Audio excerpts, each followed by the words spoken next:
नमस्कार. हॅलो सह्याद्रीच्या आजच्या भागात सगळ्यांचं मनापासून स्वागत करते. मी डॉक्टर मृण्मयी भजक. मंडळी, मागचं जे संपूर्ण वर्ष होतं म्हणजे मार्च 2020 पासूनचा जो पुढचा काळ होता तो आपण कोरोना काळ म्हणून बघतोय. आणि ह्या कोरोना काळामध्ये खरं तर खूप वेगवेगळी संकट आपल्यावर आली. म्हणजे संपूर्ण जगासाठीच ते एक संकट होतं. आणि आत्ता कुठे लशीच्या रूपाने एखादा आशेचा किरण आपल्याला दिसतोय. पण तो जो काळ बरेच जण सावरलेले आहेत. त्यावेळी अनेक जणांची नोकरी गेली, अनेक जणांचा रोजगार गेला. पण सगळ्यात मोठी जी भीती होती ती होती स्वतःच्या जीवाची भीती. आणि स्वतःच्या जीवाची भीती असूनही ज्यांनी समाजासाठी, इतर लोकांसाठी काम केलं, समाजाचं मनोबल वाढवलं, असे अनेक लोक आपल्याला ह्या काळामध्ये दिसून आलेले आहेत, ज्यांना आपण कोरोना योद्धा असं म्हणतो. आजच्या भागात आपण संवाद साधणार आहोत असेच एक कोरोना योद्धा आहेत. त्यांच्याशी आजचा विषय काय आहे तो बघून घेऊया. स्वच्छ भारत अभियानातील कोरोना योद्धा हा आजचा आपला विषय आहे. आणि या विषयात आज आपण चर्चा करणार आहोत, गप्पा मारणार आहोत श्री सुभाष दळवी यांच्याशी.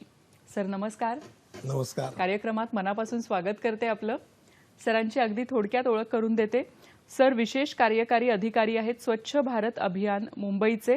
त्याचप्रमाणे प्रमुख समन्वयक अधिकारी आहेत स्वच्छ मुंबई प्रबोधन अभियानचे.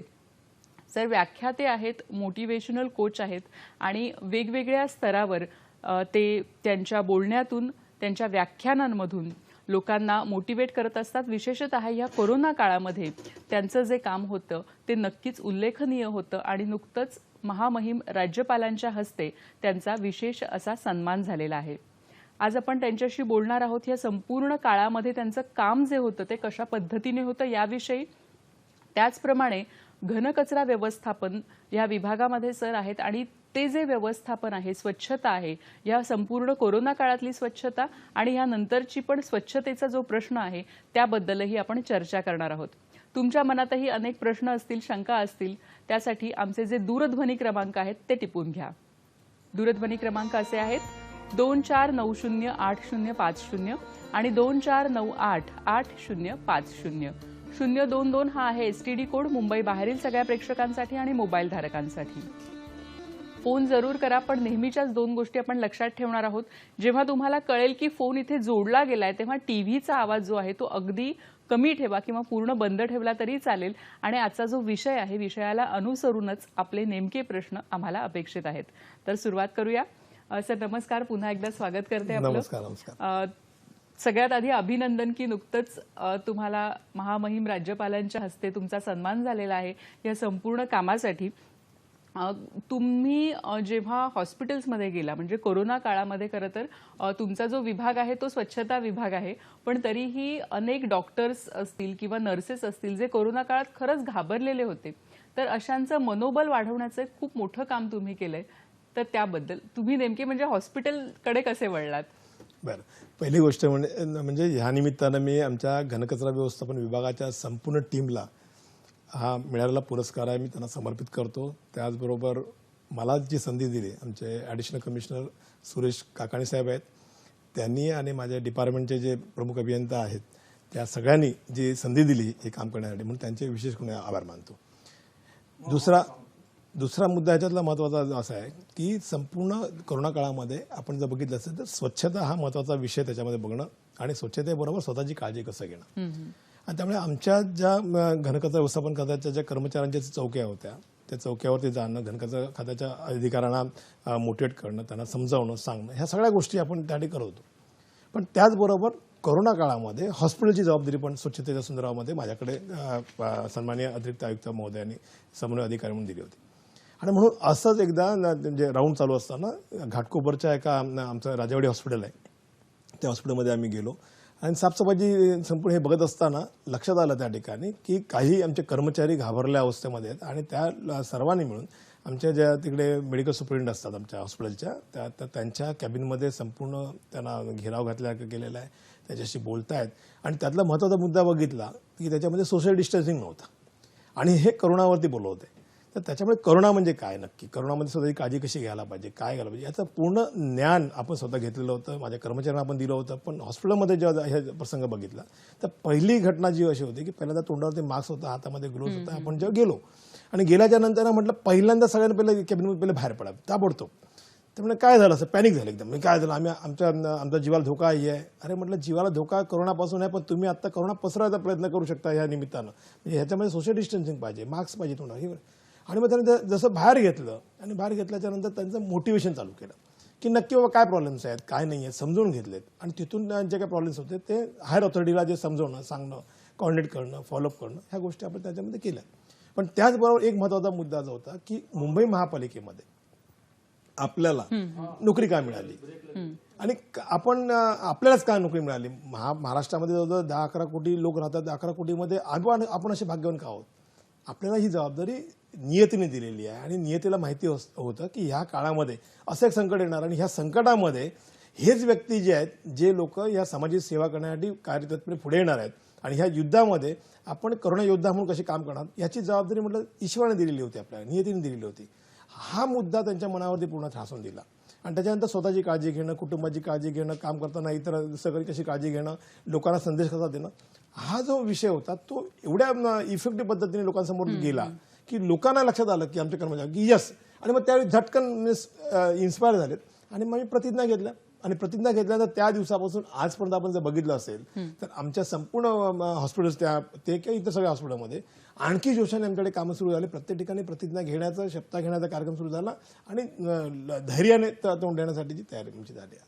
अशा पद्धतीचं आपल्याला म्हणजे कुठेतरी हे जे धैर्य होतं ते पुन्हा त्यांच्यामध्ये आणणं हे खूप गरजेचं होतं. तुम्ही ह्याच्या आधी देखील अनेक जिथे जिथे आपत्ती आलेली आहे, उदाहरणार्थ सांगलीमध्ये पूर आला होता, तिथे गेला होता, भूजच्या भूकंपामध्ये गेला होता, ओरिसामध्ये गेला होता. तर हे सगळं जे काम आहे की कुठे जिथे आपत्ती आहे तिथे तुम्ही गेलेला आहात, तर याची प्रेरणा तुम्हाला कुठून मिळाली? पहिली गोष्ट म्हणजे कसं आहे, प्रशासनाचा एक पूर्ण विश्वास आपल्या कामावरती आहे, आपल्या व्यक्तिमत्वावरती पूर्ण विश्वास आहे. आणि दुसरी गोष्ट देशभक्ती जो विषय आहे म्हणजे पॅशनेटने काम करणं, हे सगळं मला माझ्या आई वडिलांकडून संपूर्ण आलंय. आणि त्याच्यानंतर लग्न झाल्यानंतर माझी पत्नी जी आहे तिने मला पूर्ण संपूर्ण ह्याच्यामध्ये पूर्ण इन्स्पायर केलंय, तिने संपूर्ण सपोर्ट केलाय. आणि विशेष म्हणजे माझ्या सासूबाई आहेत. ह्या सासूबाईंना सुद्धा ह्या देशासाठी कधी करण्याची इच्छा, म्हणजे आज तिचं वय 80 वर्ष आहे, पण अजूनही ती तिथून सांगते की जावई तुम्ही ह्या पद्धतीने करायला पाहिजे, तुम्ही असं करायला पाहिजे, तसं करायला पाहिजे, काय लागली मदत सांगा, मी ह्याच वयामध्ये पाहिजे तुमच्याबरोबर येते तिथे मदत करते. हा जो भाग आहे ना, म्हणजे एक आई वडील, त्याच्यानंतर मिळालेली पत्नी, त्याच्यानंतर फॅमिली पूर्ण, आणि त्याच्यानंतर सासूबाई म्हणजे त्याचं कुटुंब तिकडचं, त्यांचा संपूर्ण चांगला सपोर्ट मला म्हणजे घरातून जेव्हा सपोर्ट असतो, घरातून जेव्हा पाठिंबा असतो, तेव्हा नक्कीच आपण पुढे जाऊन आणखी चांगल्या पद्धतीने हे जे काम आहे ते करू शकतो. कोरोना काळामध्ये आम्ही बघत होतो की सगळं बंद होतं, पण तरी पण जे रस्ते होते त्याची साफसफाई अगदी व्यवस्थित होत होती, सगळी स्वच्छता बाहेर दिसत होती. आणि ते कसं काय तुम्ही साधलत, कारण सगळ्या गोष्टी बंद होत्या तेव्हा? बरोबर. पहिली गोष्ट जी आहे ना की मुंबई महापालिकेतला आमचा घनकचरा व्यवस्थापन विभाग जो आहे ना, त्याचं एक टीमवर्क जबरदस्त आहे. म्हणजे आम्ही एखाद्या विषयात एक काम करायचं ठरवलं ना की आम्ही एका सुरामध्ये सगळं तयार होतो, येस आपल्याला हे करायचंय. मग अशा वेळी अटेंडन्स जो होता, तर आमच्या विभागाचा जो अटेंडन्स, घनकचरा व्यवस्थापन विभागाच्या कर्मचाऱ्यांचा जो अटेंडन्स किंवा अधिकाऱ्यांचा अटेंडन्स आहे, हा सर्वात जास्त त्या ठिकाणी होता. आणि त्यामुळे त्यावेळी जी जबाबदारी प्रत्येकाला जी होती, रस्ते साफ करणं असेल किंवा शौचालय साफ करणं असेल किंवा वेळेमध्ये कचरा उचलणं असेल, ही सगळी जबाबदारी आमचे कनिष्ठ अपेक्षक असतील, आमचे मुकादम असतील, आमचे कर्मचारी असतील किंवा वरिष्ठ अधिकारी असतील, या सगळ्यांचा पूर्ण एक टीमने काम करत होतो. दुसरी गोष्ट, आमच्याकडे आम्ही व्हॉट्सअप ग्रुप तयार केले होते, म्हणजे वॉर्ड वाईज व्हॉट्सअप ग्रुप केले होते, त्याचबरोबर आमचे सेंट्रल लेव्हलवरती पण व्हॉट्सअप ग्रुप तयार केले होते. त्यामुळे आम्हाला एखादी गोष्ट दिसली, आमची सगळी पथकं विविध वॉर्डमध्ये फिरत असताना जे दिसायचं ते ग्रुपवर टाकलं की ताबडतोब विदिन अर्धा तासामध्ये ती सगळी यंत्रणा पूर्ण हल्लेली असायची, ॲडिशनल असेल, आणि तो भाग पूर्ण चकाचक ठेवणं आणि लोकांची मानसिकता त्यावर बघण्याचा दृष्टिकोन तो बदलण्याचं काम आमच्या ह्या संपूर्ण घनकचरा व्यवस्थापनच्या टीमने केलं. आणि त्याचं मेन जे श्रेय आहे आमच्याकडे ॲडिशनल कमिशनर सुरेश काकाणे साहेब आमच्याकडे आहेत. तर त्यांनी जो फ्री हँड दिलेला आहे काम करताना त्या संपूर्ण यंत्रणेला, आणि मेन म्हणजे आमचे आयुक्त महोदय, बेसिकली आमच्याकडे परदेशी साहेब आयुक्त साहेब होते, त्याच्यानंतर आत्ता चहल साहेब आमच्याकडे आयुक्त साहेब आता आलेले आहेत, आणि मेन म्हणजे महापौर महोदय आमच्या. ही जी टीम आहे, नगरसेवक सगळे संपूर्ण मंडळी, ह्या संपूर्ण ह्याच्यात आम्हाला आमच्या पाठीशी असल्यामुळे आम्ही हे सगळं चांगल्या पद्धतीने आम्ही करू शकलो आणि आम्ही करतो आहोत. नक्कीच. स्वच्छ भारत अभियानाच्या अंतर्गत तुम्ही अनेक वेगवेगळे उपक्रम केलेले आहेत. निर्माल्य कलश आहे, त्याचप्रमाणे घनकचरा व्यवस्थापन आहे. त्या सगळ्याकडे आपण येणारच आहोत. पण मला असं सांगा की ह्याची सुरुवात कशी झाली? तुम्ही मुळात या स्वच्छता अभियानामध्ये कसे आलात? बेसिकली स्वच्छता हा विषय मला सांगितल्याप्रमाणे माझ्या आईपासून हा आपण जास्त प्रेरणा घेतलेली आहे, इन्स्पायर केलेला आहे. आणि त्याच्यानंतर आपण काही झोपडपट्ट्यामध्ये कामानिमित्त जायचो, बघायचो आणि त्यावेळी झोपडपट्ट्यातला जो कचरा जो आहे नाल्यामध्ये टाकणं असेल किंवा घराच्या बाजूला ढीक करणं असेल किंवा शौचालयाच्या बाजूला कचरा जमा करणं असेल, हे जे काही प्रकार होते आणि त्याच्यामुळे होणारी रोगराई आणि त्याच्यामुळे त्या भागातला डॉक्टरांची लाईन, डॉक्टरच्या दवाखान्यातली लाईन, हे सगळं बघितलं आणि त्यामुळे निर्णय घेतला की आपल्याला लोकांची मानसिकता बदलल्याशिवाय, लोकांचं बिहेवियर चेंज केल्याशिवाय, आम्ही आमचं बिहेवियर चेंज केल्याशिवाय आणि दोघांचं कॉर्डिनेशन झाल्याशिवाय शहर स्वच्छ होणार नाही. आणि म्हणून आम्ही ह्या संपूर्ण याच्यामध्ये आपण जर बघितलं असेल तर एक झोपडपट्टी स्वच्छतेसाठी विशेष करून आपण एक योजना याच्यामध्ये आणली. त्या योजनेचं म्हणजे स्लम अडॉप्शन स्कीम म्हणतो त्याला, आणि त्याचं आताचं नाव आहे स्वच्छ मुंबई प्रबोधन अभियान. आपण जर बघितलं असेल तर संपूर्ण मुंबई शहरामध्ये आपल्याकडे जवळजवळ 850च्या आसपास अशा संस्था कार्यरत आहेत. त्यांचे जवळजवळ कार्यकर्ते आपण जर बघितलं 9,500-10,000 हजार कार्यकर्ते त्यांचे संपूर्ण याच्यात. आणि कोरोना काळाचा विषय बघितला असेल तर कोरोना काळामध्ये आपल्याला झोपडपट्ट्यामध्ये कोरोना पसरलाचं जाणवलं नसेल बघा. संपूर्ण बातमी, इव्हन धारावीचं उदाहरण घ्या, कुठचं उदाहरण घ्या, म्हणजे खूपच कंट्रोलमध्ये आला आणि ते आश्चर्य होतं, जगासाठी आश्चर्य. एक्झॅक्टली. म्हणजे कोरोना काळामध्ये वैद्यकीय सुविधा घेणं असं काय आहे, पण लोकल नेटवर्क जे पाहिजे होतं. उदाहरणार्थ समजा झोपडपट्टी भागामध्ये एखादा पेशंट आम्हाला एखादा मिळाला, तो भाग आपला कॉर्डिनेट केला, म्हणजे क्वारंटाईन केला असेल किंवा लॉकडाऊन पूर्ण भाग केला असेल, कंटेनमेंट झोन केलेला असेल, तर अशा भागामध्ये तिथल्या लोकांशी संवाद कसा साधायचा. तर आमच्या ज्या लोकल संस्था होत्या स्वच्छ मुंबई प्रबोधन अभियानातल्या, त्यांचे कार्यकर्ते त्या भागातले 8 ते 10, 15 कार्यकर्ते यामध्ये असायचे. ते कार्यकर्ते ते संपूर्ण त्या भागाशी कॉर्डिनेट करणं असेल, त्यांना काय सुविधा आणून देणं असेल, त्या भागातले शौचालयाची पूर्ण म्हणजे 5 वेळा स्वच्छता, 2-2 तासांनी स्वच्छता करणं असेल, लोकांना मास्क लावण्याबद्दल, सोशल डिस्टन्सिंगबद्दल किंवा जागृती करणं, ह्या त्या काही गोष्टी ज्या होत्या ह्या त्या संस्थांच्या माध्यमातून करू शकतो. इव्हन जर तुम्ही जर बघितलं असेल तर आपल्याला कोरोना काळामध्ये म्हणजे पेशंट हॉस्पिटलमध्ये यायचे किंवा डिस्पेन्सरीमध्ये यायचे, चेकअप करायचे, चेक केल्याच्या नंतर त्याचं जे सिम्पटम बघितल्याप्रमाणे सिम्पटमॅटिक असिम्पटमॅटिक पेशंट त्याचं बायफर्केशन व्हायचं. पण रिपोर्ट यायला साधारण आपण जर बघितलं असेल तर 24 तास लागतात साधारण. मग अशा काळामध्ये तो जो पत्ता लिहायचा त्याचा, तो जो पत्ता असायचा हा असा. उदाहरणार्थ समजा हिमालय सोसायटी कुर्ल्यामध्ये असं गृह धरूया, तर हिमालय सोसायटीमध्ये आपण बघितलं तर 8 ते 10 हजार घर आहेत त्यामध्ये. मग 8 ते 10 हजार घरामध्ये हिमालय सोसायटी, सुभाष जळवी हिमालय सोसायटी कुर्ला, काय समजणार काय? अशा वेळी हे जे स्वच्छ मुंबई प्रबोधन अभियानाच्या ज्या स्थानिक संस्था होत्या त्यांना त्या एरियाची प्रत्येक गल्लीबोळ माहिती होतं, नावानिशी प्रत्येकाला ओळखत होते, प्रत्येकाच्या घरी जाऊन कचरा संकलनाच्या संदर्भात माहिती देणं हे काम करत होते. त्यामुळे इझिली आमच्या आरोग्य केंद्राच्या मदतीने हे त्या याच्यापर्यंत संपूर्ण पोहोचायचे. नक्कीच. म्हणजे अशा पद्धतीचं त्याचं काम करायचे. दुसरा मुद्दा चांगल्या पद्धतीचं नेटवर्क तयार झालं होतं. एक्झॅक्ट. दुसरा मुद्दा त्याच्यातला जे आहे की आपण जर बघितलं असेल आपल्याला कोरोना काळामध्ये संपूर्ण घराघरात जाऊन तपासणी करायची, कोरोना पेशंट शोधायचे, सस्पेक्ट शोधायचे, काय करायचंय. तर अशा वेळी इव्हन माझ्या घरी जरी कोणता आउटसाइडर जरी आला तर मी ताबडतोब त्याला घरामध्ये घेणार नाही किंवा त्याला होकार देणार नाही. मग अशा वेळी हे जे स्वच्छ मुंबई प्रबोधन अभियानाचे आमचे जे कार्यकर्ते आहेत, जे स्वच्छता दूत आमचे ज्या ठिकाणी होते, तर हे सगळे स्वच्छता दूत आमच्या आरोग्य सेविकांच्या बरोबर प्रत्येक घराघरामध्ये जायचे आणि मग लक्षात यायचं, अरे हा ह्या भागातला सुभाष जळवी हा कार्यकर्ता आहे, ही संस्था आमची आहे, हा याच्याबरोबर आलाय म्हणजे हे सुरक्षित आहे, काही प्रॉब्लेम नाही. आणि त्याच्यामध्ये ते लोक काय थर्मल गनने चेकअप करणं असेल, पल्स ऑक्सिमीटरने त्याचं ऑक्सिजन चेक करणं असेल, ह्या सगळ्या गोष्टी जे करायला हे संपूर्ण त्याची मदत झाली. इव्हन जर आपण जर बघितलं असेल तर तुमच्या त्या अर्सेनिक अल्बम 30 काहीतरी त्याच्या टॅबलेट्स त्यावेळी मोठ्या प्रमाणामध्ये लोकांची डिमांड होती, लोक आणून द्यायचे, त्याची मागणी, आणि ते मग लोकांपर्यंत घेऊन जायचे. तर ती सुद्धा कामं हे लोक करायचे. मग फवारणी करायची समजा झोपडपट्ट्यामध्ये आपल्याला, तर फवारणी करताना कोण करणार त्या ठिकाणी? बाहेरच्या लोकांना आतमध्ये यायला एंट्री नाहीये.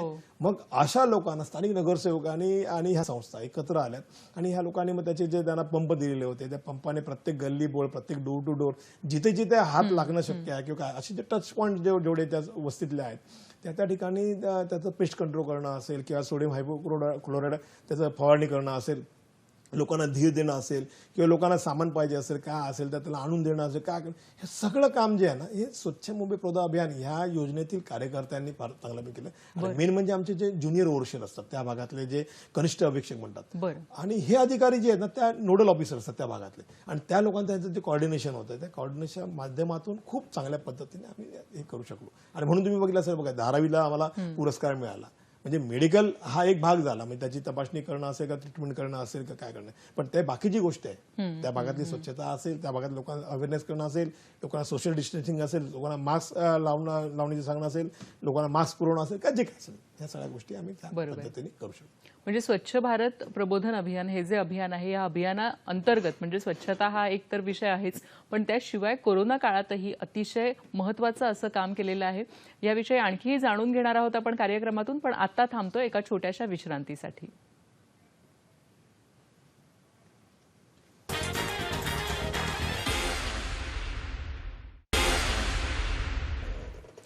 नमस्कार. विश्रांतीनंतर सगळ्यांचं मनापासून स्वागत करते. स्वच्छ भारत अभियानातील कोरोना योद्धा असा आपला आजचा विषय आहे आणि ह्या संपूर्ण कोरोना काळामध्ये श्री सुभाष दळवी यांनी काय काम केलेलं आहे, त्यांचं जे संपूर्ण त्यांची टीम आहे, त्यांचं जे डिपार्टमेंट आहे, यांनी काय काम केलेलं आहे याची आपण माहिती घेतोय. त्याचबरोबर आपला जो घनकचरा व्यवस्थापन आहे त्याबद्दलही आपण बोलणार आहोत. सर, तुम्ही मगाशी धारावीचा उल्लेख केलात, तर धारावीचा जो कायापालट आहे तो खूप म्हणजे काही वर्षांपूर्वी धारावीचं चित्र हे खूप वेगळं होतं आणि तुम्ही त्याच्यावर खूप काम केलेलं आहे. त्याबद्दल तुमच्यावर एक डॉक्युमेंटरी फिल्म देखील झालेली आहे, तर त्याबद्दल. बेसिकली मी परत सांगितलं की धारावी आशिया खंडातली सर्वात गलिच्छ वस्ती असं नावाचं एक त्या ठिकाणी संपूर्ण एक शिक्का लागला होता. आणि मग स्वातंत्र्याला 50 वर्ष होऊन सुद्धा धारावी स्वच्छ होऊ शकत नाही का, अशा प्रकारचा एक प्रश्न 1997 साली आमच्या मनामध्ये आला. आणि त्यावेळी आपल्याकडे ऍडिशनल कमिशनर रत्नाकर गायकवाड साहेब होते आणि ते माझे इमिजिएट बॉस होते. आणि त्यांच्याशी बोलताना असं म्हटलं की साहेब, मुंबई शहर स्वच्छ करायचं असेल तर धारावी एक आपण मॉडेल बघूया आपण, आणि धारावी जर स्वच्छ होऊ शकली तर मुंबई शहर काय जगातली कुठची वस्ती स्वच्छ करताना शक्य आहे. तर ते मला धारावी स्वच्छ होईल का एवढ्या याच्यात तुमच्या. म्हटलं साहेब, 1% जरी मला यश मिळालं किंवा आपल्याला यश मिळालं तर 99% संधी आहे आपल्याला की कशा पद्धतीने त्यात सुधार करता यायला पाहिजे. फक्त मला तुमचा फक्त सपोर्ट पाहिजे. म्हणजे तुला जे पाहिजे सपोर्ट आपण देतो. आणि मग त्याच्यानंतर आमच्या ती संपूर्ण जी टीम होती धारावीमधली, जे आमचे जे घनकचरा व्यवस्थापन खात्याचे जे कर्मचारी होते, तिथले विविध डिपार्टमेंटचे अधिकारी होते, जी बैठक घेतली आणि त्यांना सांगितलं आपल्याला धारावी स्वच्छ करायचे. मग करताना काय करायला पाहिजे, तर लोकांची मानसिकता अशी होती की सगळा कचरा घराच्या बाहेर किंवा संडासच्या बाजूला किंवा नाल्यामध्ये टाकायचा. मग अशा वेळी पहिली गोष्ट म्हणजे जो जमा झालेला कचरा आहे जो आहे तो म्हणजे जवळजवळ 1000-2000 टन असा कचरा विविध ठिकाणी बघितला असेल तर जमा झालेला होता. मग हा सगळा कचरा वन टाइम क्लीन करता येईल का, त्याला लागणारी मशिनरी वगैरे, तर आमच्या स्वतःची डिपार्टमेंटल यंत्रणा आहे. आमच्याकडे JCB होते, ट्रक्स होते, सगळं होतं. ते सगळी हे करून वन टाइम क्लिनिंग केलं, तर स्वच्छता केली, संपूर्ण धारावीचा पूर्ण बॅकलॉग काढला. मग काय करायचं, तर पर्याय व्यवस्था लागेल ना, कचरा टाकायचा कुठे लोकांनी. मग त्यांना घंटागाडी सुरू केली त्यावेळी. मग त्या ठिकाणी प्रत्येक चाळीच्या कोपऱ्यावरती कचऱ्याचे डबे ठेवायला चालू केलेत. डबे ठेवताना पण 24 तास डबे ठेवले तर परत भांडण, मारामारी, इंटरनल ह्या गोष्टी होतात. मग अशा वेळी काय करता येईल, मग आम्ही काय केलं, 24 तास कचरा टाकायचे, 2 तास कचरा द्या. आणि मग 2 तासासाठी डबे, तिथे फिरते डबे आम्ही त्या ठिकाणी ठेवलेत.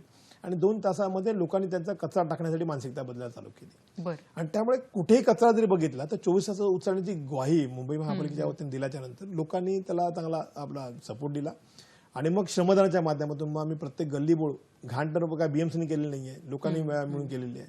पण लोकांना म्हटलं की तुम्ही आणि आपण दोघं जण उतरूया आणि आपण ती गटर वगैरे आपण स्वच्छ करूया. आणि म्हणून मग छोटी छोटी गटर असतील, गल्ल्या असतील, हे असतील, लोकांच्या सहभागातून साफसफाई करायला चालू केली.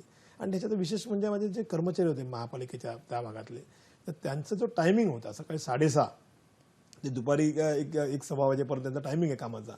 पण आमच्या सगळ्या कर्मचाऱ्यांनी त्यावेळी जवळजवळ संध्याकाळी 5-5 वाजेपर्यंत त्यांनी काम केलं. आमचे जे अधिकारी होते, ज्युनियर ओशर असेल, सुपरवायझर असेल किंवा काय पोलीस अधिकारी, विशेष करून ह्या लोकांचा सहभाग जो होता तो रात्री 12-12, 1-1, 2-2 वाजेपर्यंत आम्ही त्या ठिकाणी काम केलं. आणि त्याच्यातून करता करता धारावीची मानसिकता बदलली, लोकांचा सहभाग चांगला मिळाला, लोकप्रतिनिधी चांगला सहभाग दिला आणि प्रशासन खंबीर त्या याच्यामध्ये उभं राहिल्यामुळे धारावी 1997 म्हणजे आपण 3 महिन्यामध्ये संपूर्ण धारावीचा कायापालट स्वच्छतेमध्ये करण्यात यश आम्हाला आलं. 3 महिन्यामध्ये 3 महिन्यामध्ये म्हणजे पूर्वी जर आपण बघितलं असेल तर साधारण 1,200 क्युबिक मीटर कचरा यायचा. म्हणजे 18 ऑक्टोबर 1997 रोजी चालू केली होती मोहीम त्यावेळी.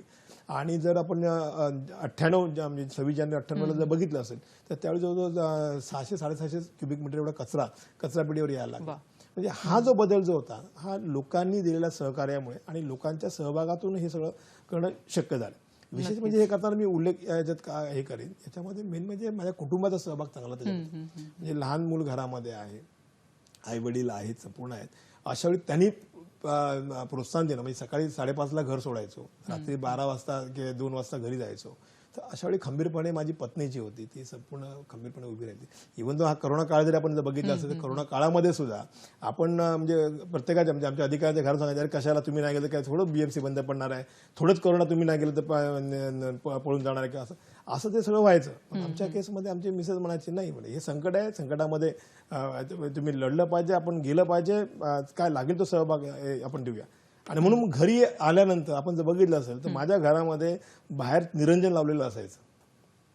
माझ्या घरामध्ये आपण बघितलं असेल तर निरंजन लावलेलं असायचं, बाहेर पंथी लावलेली असेल, रांगोळी काढलेली असेल. आणि हे दररोजचा उपक्रम आहे की जेणेकरून आल्यानंतर वीर जसा येतो ना घरी, एखादा योद्धा लढून येतो, त्या पद्धतीचं वातावरण पूर्ण आमच्या घरामध्ये संपूर्ण होतं. त्यामुळे त्यांना त्याचं संपूर्ण म्हणजे श्रेय त्यांना आणि माझ्या कर्मचाऱ्यांना जातं संपूर्ण. नक्कीच. आपल्याला एक फोन येतोय. रवींद्र कुडाळकर आपल्याशी बोलतायत जळगावहून. नमस्कार, बोला. नमस्कार, बोला, आपला प्रश्न विचारा.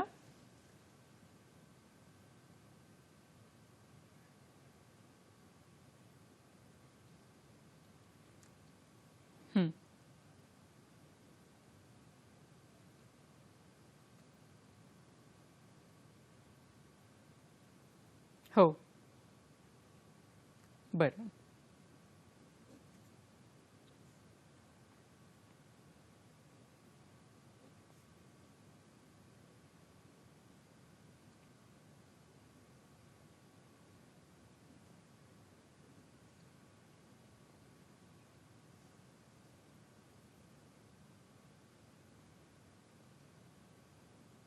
धन्यवाद आपल्या प्रश्नांबद्दल. त्यांनी पहिला प्रश्न विचारला की मुंबई म्हणजे खूप गर्दीचं ठिकाण आहे, खूप गजबजलेलं असं शहर आहे, खूप गल्ल्या आहेत. तर ह्यामध्ये स्वच्छता करणं, अशा शहरामध्ये स्वच्छता करणं हे मोठं आव्हान होतं. ते कसं पेललं तुम्ही? नाही, पहिली गोष्ट म्हणजे त्यांना मी धन्यवाद देऊ इच्छितो की त्यांनी मुख्य आणि चांगला प्रश्न विचारला आहे की बेसिकली मुंबईतल्या ज्या गल्ली बोळ ज्या आहेत, जसं आपण म्हटलं असेल तर झोपडपट्टी हा विषय मगाशी पण तेच सांगतोय मी. तर त्या गल्ली बोळातली जी साफसफाई करण्याच्या दृष्टिकोनातून तिथली जी लोकल संस्थात्मक जी रचना आमच्याकडे जी आहे ती जवळजवळ 850 संस्थांचं मोठं नेटवर्क आमच्या बरोबर आहे. त्याच्यानंतर त्या 850 संस्थांच्या जोडीला त्या वस्तीतली 8 ते 10 मंडळं त्याच्याशी जोडलेली असतात. म्हणजे जवळजवळ तुम्ही जर विचार केला तर 8,500च्या आसपास 8 ते 9,000 मंडळं ही ह्या मुवमेंटमध्ये जोडलेली होती. तिसरी गोष्ट जी होती की ह्याच्यामध्ये जे त्यांचे कार्यकर्ते जे होते, हे 9,000 कार्यकर्ते जे आहेत ही त्याच परिसरात राहणारे असल्यामुळे त्या भागाची स्वच्छता राहण्यासाठी लोकांचा सहभाग काय पाहिजे, कशा पद्धतीने पाहिजे, त्याचं संपूर्ण नियोजन जे होतं ते त्या स्थानिक संस्थांच्या सहकार्यातून आमच्या मुंबई महापालिकेच्या अधिकाऱ्यांनी केलं होतं. चौथी गोष्ट आपण जर बघितलं असेल तर त्या भागामध्ये कोरोना काळामधला कचरा, आपण जर कंटेनमेंट एरिया बघितला असेल तर तिथला कचरा उचलण्याची व्यवस्था वेगळी करावी लागते. त्या ठिकाणी जाणारा कचरा उचलला जायचा असेल तर त्याला पीपी किट आपल्याला देऊन, म्हणजे सुरक्षित साधनं त्याला देऊन त्यांना पाठवावं लागतं. त्याच्यानंतर गाडी जी लागेल कचरा उचलण्यासाठी ती स्वतंत्र अशी बंद गाडी आपल्याला त्याच्यासाठी जी लागणार आहे ती व्यवस्था त्या ठिकाणी देणं आहे. त्याच्यानंतर ते कचरा जमा करत असताना पिवळ्या बॅगेमध्ये तो जमा करायचा आहे, कारण तो सस्पेक्ट कंटेमिनेशन झालेला कचरा असू शकतो. म्हणून अशा त्या प्रिकॉशनरी मेजर्स ज्या घ्यायला पाहिजे होत्या त्या संपूर्ण मुंबई महापालिकेने संपूर्ण झोपडपट्टी परिसर किंवा 40-40मधून घेतला गेला. त्याच्यानंतर आपण जर बघितलं असेल तर कचरा उचलण्यापूर्वी आमच्याकडे सोडियम हायपोक्लोराईडची तिथे फवारणी व्हायची. ते उचलल्याच्या नंतर ती गाडी टाकल्यानंतर पुन्हा त्या भागाची ती फवारणी करायची. म्हणजे आम्ही प्रिकॉशनरी मेजर, म्हणजे आमची सुरक्षा आमच्या कर्मचाऱ्यांची पहिली महत्त्वाची आम्ही बघितली. त्याच्यानंतर जो कर्मचारी ज्या कामावरती काम करणार त्याची सुरक्षा, त्या परिसरातली सुरक्षा आम्ही त्या बघितली. त्याच्यानंतर जे सामाजिक कार्यकर्ते आमच्यासोबत काम करतात त्या कार्यकर्त्यांना सुद्धा ही सुरक्षित साधनं किंवा हे मिळेल की नाही ह्याची व्यवस्था आम्ही त्या ठिकाणी बघितली. त्याच्यानंतर त्या भागातले संपूर्ण हे जर करोना काळामध्ये जर स्प्रेड होण्याचं एक माध्यम जर आपण बघितलं असेल, कारण हा करोना जो आहे हा काय हे नाही ना, तो ड्रॉपलेटच्या माध्यमातून पसरतो. त्यामुळे शौचालय हा त्यातला महत्वाचा भाग लक्षात आला आमच्या. आणि म्हणून शौचालयावर फोकस करताना त्या ठिकाणी दर 2 तासाने त्याची स्वच्छता होणं, त्याची पूर्ण टोटल क्लीननेस कसं मेंटेन राहील ते बघणं. त्याच्यानंतर त्याच्यामध्ये संपूर्ण ते सॅनिटायझरची व्यवस्था प्रत्येक ठिकाणी लावणं, त्याचे डिस्प्ले बोर्ड लावणं, ह्या सगळ्या गोष्टी जी आहेत प्रिकॉशनरी मेजर्स आम्ही त्याच्यामध्ये आम्ही पूर्ण करू शकतो. आणि म्हणून झोपडपट्टीची स्वच्छता किंवा चाळीतली स्वच्छता किंवा रस्त्याची स्वच्छता कचरा उचलण्याची व्यवस्था आपण बघितली असेल तर ती खूप चांगल्या पद्धतीने मुंबई महापालिकेने त्या उचलली. दुसरा प्रश्न त्यांचा जो होता की कर्मचाऱ्यांची काळजी आपण कशी घेतली, त्यांच्या आरोग्याची काळजी कशी घेतली. तर बेसिकली आम्ही आमच्या कर्मचारी जे आहेत संपूर्ण त्या कर्मचाऱ्यांचं प्रशिक्षण घेतलं संपूर्ण ह्या कालावधीमध्ये. कर्मचाऱ्यांनी सेफ्टी गिअर्स कुठे वापरले पाहिजेत, त्याला सेफ्टी मिळण्यासाठी कोणती प्रिकॉशन मेजर्स घेतली पाहिजेत, कोरोना म्हणजे काय, कसा होतो, काय होतो, याच्यामध्ये पूर्ण त्याला शास्त्रोक्त जी माहिती होती साध्या सोप्या भाषेमध्ये ही आमच्या प्रत्येक अधिकाऱ्यांच्या माध्यमातून चौकीवर पोहोचवली होती. त्यामुळे ती काळजी घेणं सोपं झालं. दुसरी गोष्ट, कर्मचारी हा घरून बाहेर म्हणजे कर्मचारी कामावर येतो आणि कामावरून परत घरी जाणार आहे. तर मुंबई महापालिकेच्या वतीनं त्या लोकांना जे गाड्यांची सुविधा जी केली होती त्या गाड्यांच्या सुविधामध्ये सोशल डिस्टन्सिंग मेंटेन केलं गेलं होतं. प्रत्येकाला कंपल्सरी मास्क ठेवणं असेल, त्या गाड्या सॅनिटाईज करणं असेल, ह्या सगळ्या गोष्टीचा जे समावेश ह्या संपूर्ण संपूर्ण ह्याच्यामध्ये आम्ही करण्यात आला होता.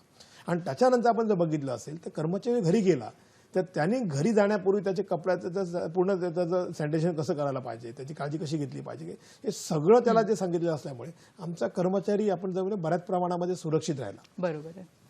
आणि त्यांनी आणखी असाही प्रश्न विचारला की एवढ्या मोठ्या काळामध्ये म्हणजे जवळजवळ आता वर्ष होत आलं तर ह्या संपूर्ण काळामध्ये तुम्ही सतत काम करत होतात आणि ह्या सगळ्या कामातून कुठेतरी तुम्ही जसं मगाशी म्हणालात की कामाचं एक समाधान असतं, तर असा एखादा क्षण, असा एखादा प्रसंग तुम्हाला सांगता येईल का की खरंच आपल्याला असं वाटतं की आपल्या कामाचं चीज झालं आता किंवा समाधान वाटतं? नाही, असा एक प्रसंग म्हणजे असे दररोज प्रत्येक क्षणोक्षणी हे प्रसंग येत होते. त्यामुळे असा एक सेपरेट असा प्रसंग सांगावा असं नाहीये. पण एक गोष्ट आवर्जून सांगेन, मी मालाडमधल्या आमच्या एका हॉस्पिटलमध्ये आम्ही जेव्हा गेलो होतो आणि त्यामुळे आमच्याकडे एक्सरेसाठी जे संपूर्ण युनिट आहे त्याचे जे इंचार्ज डॉक्टर होते.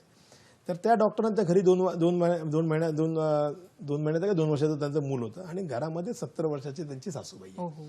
आणि जसं आम्ही त्यांच्याकडे गेलो, चर्चा चालू केली आणि बोलायला चालू केलं, त्यांच्या संवाद साधायला चालू केला, तर त्या डॉक्टर लागला रडायला. आपण आणि रडायला लागला तर म्हणजे म्हटलं काय सिच्युएशन झाली. नाही म्हणजे बहुत डर लगता, ये होता है, मेरा बच्चा ये हो जाएगा, मेरे सास को ना. त्यांना खंबीरपणे सांगितलं की या ठिकाणी काही होणार नाही. पहिले बिईंग ॲज अ डॉक्टर पहिल्यांदा तुम्ही माणूस आहात हे जरी असलं तरी शिक्षण आपल्याला मिळालेलं आहे. कोरोना कसा होतो, काय होतो, त्याची प्रिकॉशन मेजर काय केलं हे सगळं सांगितल्यानंतर म्हटलं ही जबाबदारी ईश्वराने म्हटलं तुमच्यावर का दिली, म्हटलं माझ्यावरती का दिली आहे. आणि त्या लेवलला जेव्हा त्याचं ते कन्व्हर्सेशन म्हणजे डेव्हलप झालं ते तुझ्यानंतर मग जसं आमचा कार्यक्रम संपला हे झालं तर ती जे आमचे जे डॉक्टर होत्या ते पहिले असे पुढे, sir now I am inspire, now कुछ भी होने दो, मेरे बच्चे को भी कुछ नहीं होगा, कुछ नहीं. आणि हा जो उत्साह त्यांच्यातला जो होता ना तो इतर लोकांना पण मोटिवेट करून गेला. हा त्यातला महत्वाचा भाग. दुसरा भाग जो होता ना की मॉर्च्युरी वगैरे आहे. मॉर्च्युरीमध्ये आमचे जे कर्मचारी जे बॉडी पॅक करणं असे काय करणं, तिथे पण भीतीचं वातावरण संपूर्ण होतं. काय करायचं तर मला एका ह्याच्यातला हे आला कर्मचारी आला, साहेब असं आहे अमुक आम्ही नाही करणार नाही. मी म्हटलं काय बाबा तुला असं वाटतंय का, चल मी येतो तुझ्याबरोबर मॉर्च्युरीपर्यंत. माझ्या हातामध्ये ग्लोव्ज होते, तोंडावर मास्क होतं, त्याला सोशल डिस्टन्सिंग ठेवलं आणि त्याला म्हटलं कुठेही हात न लावता कसं काम करायचं दाखवतो. आम्ही तिथे गेलो त्यांच्याबरोबर, त्याचे बघितलं. त्याच्यासाठी एवढंच होतं की साहेब माझ्यापर्यंत मॉर्च्युरीमध्ये आले, माझं इथे संपूर्ण बघितलं मी काय करतो काय नाही करतो वगैरे. आणि मग अशा कर्मचाऱ्यांना प्रोत्साहन देता येईल का, काय करता येईल का. आणि मग त्या प्रशासनाने बरेचसे निर्णय घेतले वगैरे आणि तो दुसरा प्रसंग दिला. तिसरा प्रसंग अशातला प्रसंग असतो की आमचे कर्मचारी बरेचसे म्हणजे जसं आमचे कर्मचारी आहे, साहेब मला कोरोना डिटेक्ट झाला आणि संपूर्ण एकदम हे झालं, साहेब काय करू, घाबरलेला असतो ते. म्हटलं पहिली गोष्ट घाबरू नको, म्हटलं तुला कोरोना झाला अशासाठी झालाय म्हटलं कारण तू कोरोना योद्धा आहेस. म्हटलं तू लोकांमध्ये जात असताना तुला समजलं पाहिजे की काय आहे काय नाही आहे आणि म्हणून ईश्वराने कदाचित तुला संधी दिली असेल बघण्यासाठी म्हटलं ते. आणि त्याच्यामुळे म्हटलं तुझ्या पाठीशी संपूर्ण प्रशासन उभं आहे. म्हटलं काही जरी झालं तरी काळजी करायची. आणि हे जेव्हा सांगितलं तर साहेब माझी बायको पण कोरोना बाधित आहे, माझा मुलगा पण कोरोना बाधित आहे, काय करायचं. म्हटलं लिहून ठेव, स्टॅम्प पेपर लिहून देतो. म्हटलं तुम्ही मी येणार आहात आणि तुम्हाला सांगतो ज्या दिवशी त्याला डिस्चार्ज मिळाला त्या दिवशी म्हणजे दररोज आम्ही त्या फोनवर बोलायचो पण डिस्चार्ज दिल्यानंतर ते आले, तिथून तिघेही त्यांचे कुटुंब सांगतात साहेब तुम्ही दिलेली प्रेरणा, तुम्ही दिलेली सकारात्मक वृत्ती म्हणजे ह्याच्यातला सकारात्मक जो विचार असतो या काळामधला किंवा इतर कोणत्या आजारामध्ये सकारात्मक विचार हा फार महत्वाचा असतो. हे या निमित्तानं लोकांना सांगायला आम्हाला बरं वाटतं. नक्कीच, म्हणजे सकारात्मक जो विचार असतो, सकारात्मक जो दृष्टिकोन असतो तो नक्कीच आपल्याला उपयोगी पडतो. आपल्याला एक फोन येतोय, संगीता भालेराव आपल्याशी बोलतायत पुण्याहून. नमस्कार, बोला. हॅलो, नमस्कार. नमस्कार, मी पुण्याहून बोलते, संगीता भालेराव.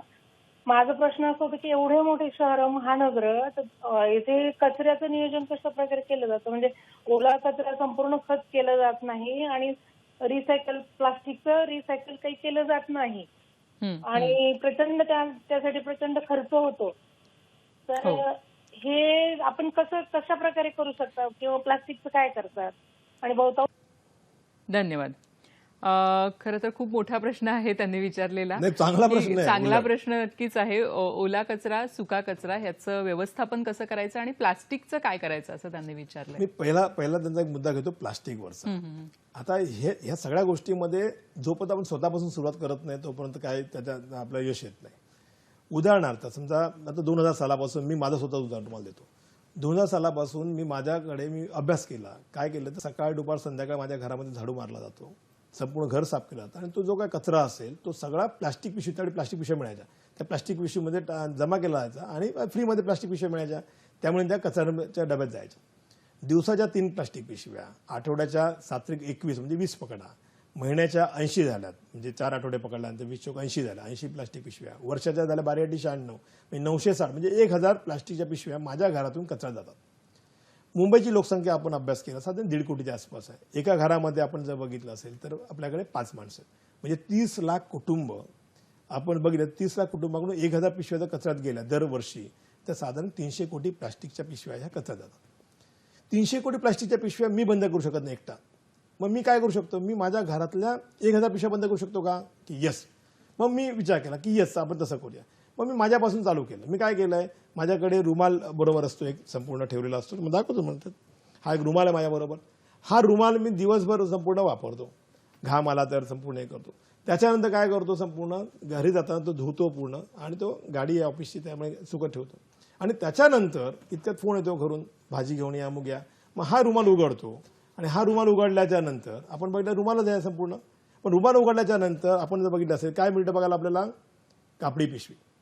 मी माझ्यापासून सुरुवात केल्याच्या नंतर जर मी 1000 पिशव्या जर कचरा जाळ्यामध्ये रोखू शकलो तर सगळ्यांनी जर सहभाग दिला तर 300 कोटी प्लास्टिक पिशव्या रोखू शकतो की नाही, हा एक मुद्दा झाला.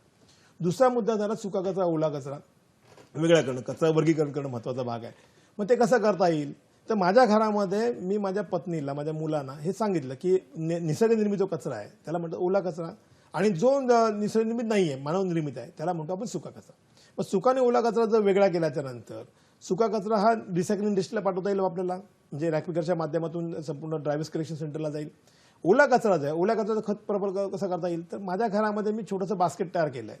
त्या बास्केटमध्ये ओल्या कचरा मी त्याचं खत निर्मिती करतो आणि माझा कचरा शून्य होतो. त्याच माध्यमातून करताना सोसायटीचा कचरा आहे आपल्याकडे. सोसायटीमध्ये 30 लोक आहेत, 40 लोक आहेत किंवा काय आहेत, त्यांचा कचरा येतो. मग त्या ठिकाणी जागा आमच्याकडे छोटी आहे, मुंबई शहरामध्ये जागेचा प्रश्न असतो. मग अशा वेळी काय करता येईल का, आणि म्हणून मग त्या ठिकाणी स्मार्ट कंपोस्ट सिस्टीम SMP श्रद्धा नावाचं एक मॉडेल आपण तयार केलं आणि मग ते पोर्टेबल मॉडेल आहे. त्याला साई बाजूने संपूर्ण व्हेंटिलेशन वगैरे आहे, बाजूला त्याचं असं हे ठेवलंय, सेफ ठेवले की त्याच्या कुंड्या ठेवता येतील. म्हणजे स्मार्ट कंपोस्ट सिस्टीम आणि ऑर्गॅनिक फार्मिंग, म्हणजे त्याच खतावरती फुल किंवा हे करता येईल. आणि तो प्रयोग करून बघितला, तो यशस्वी झाला. मग हे झालं तर मोठ्या कॉलनीज आहेत, मोठ्या सोसायटीज आहेत, काय करता येईल जिथे जागा अवेलेबल आहे. मग आपण कुपरमध्ये एक मॉडेल तयार केलं. मग कुपरमध्ये मॉडेल मी तयार केल्यानंतर तिथल्या ओल्या कचऱ्याचं खत निर्मिती चालू झाली. त्याच्यावरती फळबाग फुलबाग फुलवली चांगल्या पद्धतीने. मग त्याचा प्रचार एवढा झाला की त्या ठिकाणी माननीय अमिताभ बच्चनजी स्वतः तो प्रोजेक्ट बघायला त्या ठिकाणी आले. ते बघून ते एवढे इन्स्पायर झाले, ते पाऊण तास अमिताभ बच्चन साहेब त्या प्लांटवरती उभे राहिले बघायला की एवढं साध्या सोप्या पद्धतीने आणि कमी हे काही नवीन काही शोध नाही लावलाय, हे पारंपरिक पद्धती आहेत. त्याला फक्त वेगळ्या नजरेने कसं बघता येईल काय करतात त्याच्यामध्ये केलं. वास येतो, काय होतो कचऱ्याचा, कचरा म्हणजे वास येणार. मग अशा वेळी आम्ही अभ्यास केला की त्याचा वास काय येतो, तर तिथे ते एनारोबिक कंडिशन डेव्हलप झाली, ऑक्सिजन पुरवठा त्याला प्रॉपर नाही मिळाला तर वास येणार आहे. मग ती दुर्गंधी जाण्याच्या दृष्टिकोनातून मग त्या सिस्टीममध्ये अशी रचना केली आहे की त्याचं व्हेंटिलेशन पूर्ण राहील चांगल्या पद्धतीने, ATM म्हणजे एअर टेम्परेचर मॉइश्चर पूर्ण व्यवस्थित राहील, मेंटेन राहील आणि संपूर्ण खत पण चांगल्या पद्धतीने मिळेल.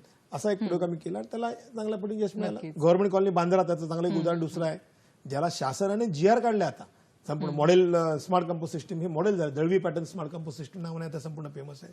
चंद्रपूरला मोठं आत्ता प्लांट मिलिटरी स्कूल आहे, त्या ठिकाणी PWचे अधिकारी आहेत, त्या ठिकाणी साखरदारे त्यांनी ते प्रकल्प राबवले.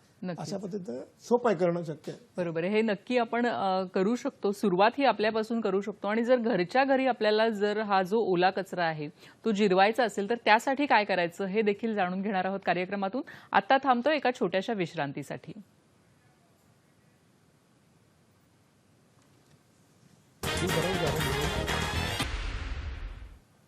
नमस्कार, विश्रांतीनंतर सगळ्यांचं मनापासून स्वागत करते.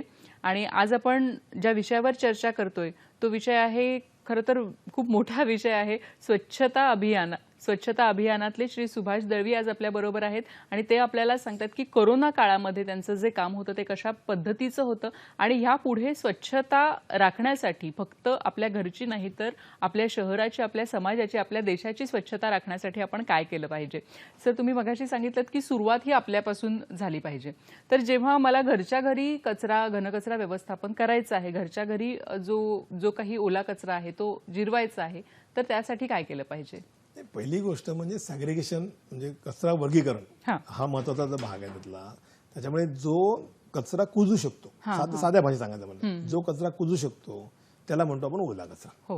म्हणजे मग शिजलेला कचरा असेल किंवा न शिजलेला नैसर्गिक कचरा असेल. आता तो कचरा वेगळ्या डब्यात ठेवण्यासाठी आता कलर कोडिंग लक्षात राहायला पाहिजे म्हणून आपण हिरव्या रंगाचा डबा ठेवला. तर हिरव्या रंगाच्या डब्यामध्ये आपण ओला कचरा ठेवला. सुका कचरा म्हणजे काय, तर जो मानवनिर्मित आहे, काच, पत्रा, प्लास्टिक, लोखंड वगैरे असा जो कचरा जो आहे जो रिसायकलिंग इंडस्ट्रीला जाऊ शकतो. मग त्या कचऱ्यासाठी आपण काय करता येईल का, तर त्याला एक निळ्या रंगाचा डबा ठेवायचा. म्हणजे सायकोलॉजिकल लोकांना लक्षात पण राहण्यासाठी हिरवा डबा, ओला कचरा, निळा डबा हा तुमचा सुका कचरा. म्हणजे सगळ्यात आधी वर्गीकरण पहिली पायरी आहे. तिसरा जो येईल तुमचा तो तुमचा हजार्डस जो वेस्ट येईल तुमचा काय याच्यामध्ये, जसं काच आहे काय असं जे जे आहेत किंवा सॅनिटरी पॅड वगैरे ते वेगळ्या डब्यात ठेवले गेले पाहिजे. पण तुमच्यावर 3 डबे ठेवायला जागा नाहीये. समजा त्या लोकांनी म्हणून हा एक चांगला पॅटर्न डेव्हलप केलेला आहे आणि ते प्रत्येक घराघरामध्ये आता ज्यांना पाहिजे असतं त्याच्याकडून ते संपूर्ण होम कॉम्पोस्ट किट घेतात. दुसरा मुद्दा येतो की ह्या संपूर्ण ह्याच्यामध्ये मला सोसायटीमध्ये कचरा दे, माझ्या घरात जागा नाहीये, मी सॅग्रिगेशन केलं आहे, तर मला कचरा हा जो माझ्या सोसायटीमध्ये जर ह्या पद्धतीने हे केला, कंपोस्टिंग केला, सॅग्रिगेशन झालं 100%, मी कंपोस्टिंग केला, तर मुंबई महापालिकेने ह्या ठिकाणी 5% त्यांना डिस्काउंट दिले त्यांच्या प्रॉपर्टी टॅक्समध्ये. बरं, म्हणजे ज्या सोसायटीमध्ये जिरवतील त्यांना 5% सोसायटीसाठी त्यांनी कंपोस्टिंगसाठी 5% त्यांना रिबेट दिला, टॅक्स रिबेट दिलेला, बेसिक जो टॅक्स आहे त्याच्यावरती. त्याच्यानंतर ज्या सोसायट्या ह्या सुका कचरा जो आहे त्या सुक्या कचऱ्याचं प्रॉपर डिस्पोजल करते, म्हणजे त्या कंपन्यांचं त्याचं जे वेंडर्स आहे त्यांना जाईल आणि महापालिकेकडे एक कचरा त्यांचा येणार नाही. असं जर त्यांनी जर केलं असेल तर आणखी 5% मुंबई महापालिका त्यांना रिबेट देते. त्याच्यामुळे 10% हे रिबेट त्यांच्या मिळते. आणि समजा एखाद्या सोसायटीतल्या लोकांनी पुढाकार घेतला आणि रेन वॉटर हार्वेस्टिंग हा उपक्रम केला असेल व्यवस्थितपणे, संपूर्ण पाण्याची पुनर्प्रक्रियासाठी प्रक्रिया करून वापर चालू केला असेल तर 5% तो, अशी 15% रिबेट लोकांना त्याच्यामध्ये मिळतो. आता काय झालं, कोरोना काळामध्ये आपण जर बघितलं असेल तर पहिल्यांदा कर्मचारी मिळत नव्हते सोसायटीला. जे कर्मचारी होते लांबून येणार असेल किंवा सफाई कर्मी येत नव्हते. त्याच्यामुळे लोकांनी काय केलं, तो जो सेग्रिगेशन करायचे होते सवय होती ती थोडीशी बिघडली आणि पुन्हा एकत्र कचरा देणं त्यांनी चालू केलं आणि त्याच्यामुळे पुन्हा आमचा जो कचऱ्याचं प्रमाण जे आहे हे साधारण 6,100 मेट्रिक टन पर डे असं यायला लागलं. आता थोडा कोरोनाची भीती कमी झाली लोकांमध्ये, कोरोनाचं प्रमाण कमी झालेलं आहे, नगण्य झालेलं जवळ, आता लस आलेली आहे, कोरोनावरती प्रतिबंध लस आली आहे. अशा वातावरणामध्ये आता पुन्हा लोकांनी पिकअप केलं. आता मी संपूर्ण वॉर्ड वाईज मिटिंग चालू केल्या, वस्ती वाईज मिटिंग चालू केलेल्या आहेत आणि त्या माध्यमातून आता आपण पुन्हा सॅग्रिगेशन हा विषय प्रत्येक सोसायटीच्या माध्यमातून आता पुढाकार घेऊन तो हे होतो. नक्कीच. साधारण ह्या 2-3 महिन्यामध्ये संपूर्ण मुंबई शहरामध्ये सॅग्रिगेशन चांगल्या पद्धतीने पिकअप होईल अशी आशा आहे. नक्कीच. म्हणजे मुंबई महानगरपालिकेने जे टॅक्स रिबेट दिलेलं आहे ते देखील महत्त्वाचं आहे आणि कोरोना काळातलं देखील जे काम होतं सरांचं आणि त्यांच्या डिपार्टमेंटचं तेही खूप महत्त्वाचं होतं. जसं मघाशी सांगितलं की महामहिम राज्यपालांच्या हस्ते श्री सुभाष दळवी यांना नुकतंच गौरवण्यात आलेलं आहे, त्याची काही क्षणचित्र आपण बघूया.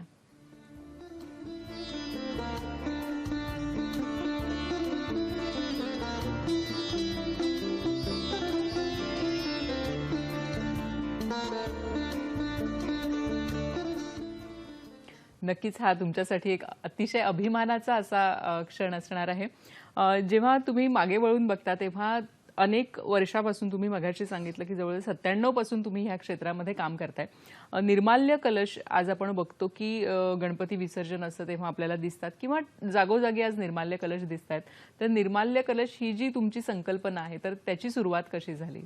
त्याच्यामध्ये कसं आहे, 97 साली आपण जर बघितलं असेल तर संपूर्ण मुंबई शहराची स्वच्छतेला एक वेगळा रंग, एक वेगळा हे मिळाला, आकार मिळाला बघितलं असेल तर. त्यावेळचे ॲडिशनल कमिशनर, महापौर आणि आम्ही असे संपूर्ण व्हिजिट करायचो, संपूर्ण मुंबई शहरामध्ये विविध ठिकाणी जायचो आणि ती सकाळची व्हिजिट असे 6:30 वाजल्यापासून म्हणजे 6 वाजल्यापासून व्हिजिट चालू व्हायची ती साधारण 12-1 वाजेपर्यंत दुपारपर्यंत व्हायची. अशा ह्याच्यामध्ये आपण गिरगाव चौपाटीवर फिरत असताना दादर चौपाटीवर फिरत असताना लक्षात आलं की संपूर्ण ते जे समुद्रात टाकलेला जो कचरा असेल की काय असेल किंवा कोणी ओपन डिफिकेशन केलं असेल काय असेल ते सगळं एकत्र यायचं आणि ते त्या निर्माल्यामध्ये मिक्स व्हायचं. आणि त्यामुळे भावनेचा जो प्रश्न म्हणून आपण जो निर्माल्य समुद्रामध्ये किंवा पाणथळामध्ये जे सोडायचो तर तो हे भावना संपूर्ण हे व्हायचं. तर काय करता येईल असा एक प्रश्न माझ्या मनामध्ये त्यावेळी आला आणि त्यावेळी मग कल्पना सुचली की आपण निर्माल्य कलश जो आहे म्हणजे कलश संपूर्ण आपल्या पूजा अर्चाला सगळं वापरला जातो तर त्यालाच थोडासा एक शेप दिला वेगळ्या पद्धतीने जर हे केलं तर कसं होईल आणि म्हणून निर्माल्य कलश कल्पना 97ला आपण त्यावेळी आणली. त्यावेळेचे माननीय मुख्यमंत्री तत्काल त्यावेळेचे मुख्यमंत्री मनोहर जोशी साहेब होते आणि त्यावेळेच्या आमच्या महापौर होत्या विशाखा राऊत म्हणून महापौर होत्या त्यावेळेच्या. तर त्यांनी हा प्रश्न चांगला उचलून धरला आणि हा संपूर्ण मुंबई शहरामध्ये नेण्यासाठी त्यांनी चांगला सपोर्ट केला त्याच्यामध्ये. आणि मेन म्हणजे ह्या कन्सेप्टच्या माध्यमातून प्रत्येक घराघरात म्हणजे गणपतीमध्ये निर्माल्य जमा करणं असेल किंवा मंडपातून कसं निर्माल्य जमा करणं असेल त्याच्यासाठी निर्माल्य कलश टेम्पो कन्सेप्ट चालू केला. जेवढे निर्माल्य जमा होतं त्या निर्माल्याचं आम्ही खत निर्मिती चालू केली. आमच्याकडे मुंबई शहरामध्ये मुंबई महापालिकेची बरीचशी गार्डन्स आहेत त्या गार्डन्समध्ये आम्ही आपण कंपोस्ट पीट तयार केलेले आहेत हौद तयार केलेले आहेत तर त्याच्यामध्ये हे संपूर्ण हे निर्माल्य पालापोचळा हे सगळं संपूर्ण एकत्र जातं आणि मग त्याच खत तयार होतं तेच खत आम्ही संपूर्ण त्या बागेला वापरतो आणि त्या बागेपासून संपूर्ण छानपैकी फुलं वगैरे बघायला मिळतात. म्हणजे खरं जे निर्माल्याचा जो खरा उपयोग आहे तो आता इथे होतोय. आपल्याला एक फोन येतोय निखिल बोलतात आपल्याशी मुंबईहून. नमस्कार बोला. नमस्कार. नमस्कार मॅडम. पहिले तर सरांचे आभार मानतो की करोना काळात त्यांनी आणि त्यांच्या टीमनी जे काम केलंय तर त्याच्यासाठी आम्ही त्यांचे आभारी आहोत. थँक्यू. प्रश्न विचार आपला. होय. आता प्रश्न असा आहे सर कुर्ला टर्मिनस रोड बद्दल मला थोडंसं माहिती द्यायची होती. हा जो रोड आहे हा बरीच वर्ष उपेक्षित आहे. इथे नेहमी नित्य नियमाने कचरा उचलला जातो पण तरी इथे कचऱ्याचं प्रमाण जास्त असल्या कारणामुळे आणि थोडी जनजागृती नसल्या कारणामुळे कचऱ्याच्या डब्याच्या बाहेर कचरा असतो सतत. संध्याकाळी 8 वाजता जवळजवळ तुम्हाला नाकावरती रुमाल बांधल्याशिवाय इथे चालता येणार नाही. तर माझी रिक्वेस्ट अशी होती की इथे छोटंसं काही घनकचऱ्याचं काही युनिट उभारता आलं आपलं थोडी IITची मदत घेतली किंवा दुसरं काहीतरी नवीन काहीतरी मेथड काढून म्हणजे कचरा तर उचलला जातोय पण इथे स्वच्छता होत नाही. तर त्या संबंधित सरांनी जर काही करू एक्झॅक्ट लोकेशन तुम्ही नक्की लोकेशन सांगू शकता का याचं? Kurla terminus road old Kurla terminus road Kurla टुवर्ड्सला जाताना म्हणजे चेंबूरला जातानाचा रस्ता का म्हणता का ते कुर्ला भागाला जातो जो जुना टिळकनगरला जातानाचा रस्ता कुर्ला पूर्वचा. धन्यवाद. काय सांगाल तुम्ही? आपली सूचना चांगली आहे आपलं ऑब्झर्वेशन चांगलं आहे. त्या भागामध्ये आमचे संबंधित अधिकारी आहेत त्यांना पाहणी करण्यासाठी आपण सांगतो म्हणजे आपल्या ह्या निमित्तानं आपलं सांगतो की आपण एमवेस्टचे आमचे जे अधिकारी वर्ग आहेत घनकचरा व्यवस्थापन आणि कुर्ला विभाग जो एलवॉर्ड आहे त्या विभागाचे जे घनकचऱ्याचे अधिकारी आहेत त्या दोघांनाही आजच म्हणजे हा कार्यक्रम संपल्याच्या नंतर आपण सूचना देऊ. त्या ठिकाणी पुढच्या वेळी आपला त्या ठिकाणी बराचसा बदल झालेला मिळेल असं मी या ठिकाणी आपल्याला ग्वाही देतो. नक्कीच आणखी आपण काही क्षणचित्र बघणार आहोत घनकचरा व्यवस्थापनामधली.